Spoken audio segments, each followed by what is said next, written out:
A világon 600 millió embernek van autója. A Facebooknak több mint 800 millió regisztrált felhasználója van. És közel 1 milliárd ember beszél angolul.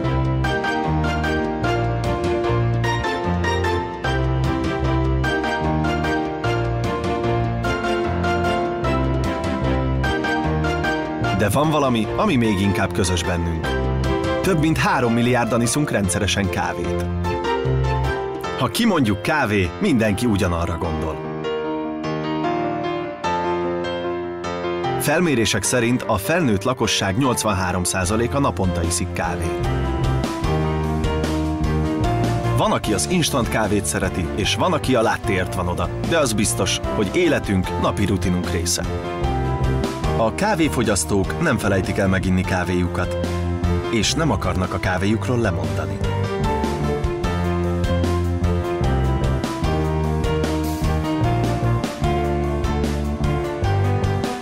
Nem is kell.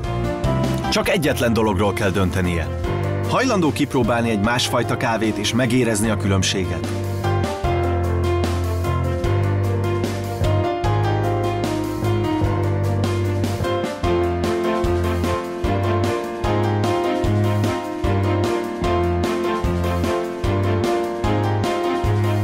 Egy biztos.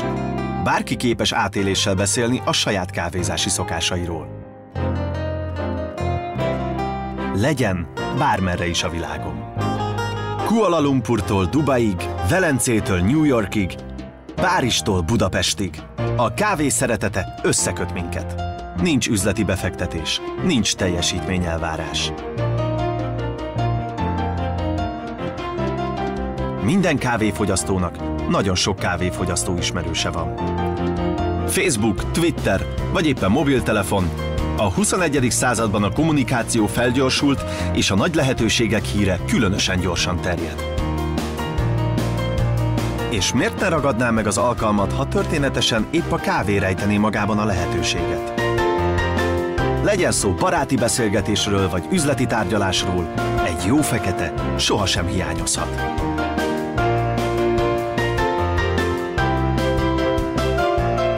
Csatlakozzon ön is a 3 milliárd kávéfogyasztó azon részéhez, akik a kávéban felismerik a lehetőséget. Hisz miért ne részesedne ebből a forgalomból?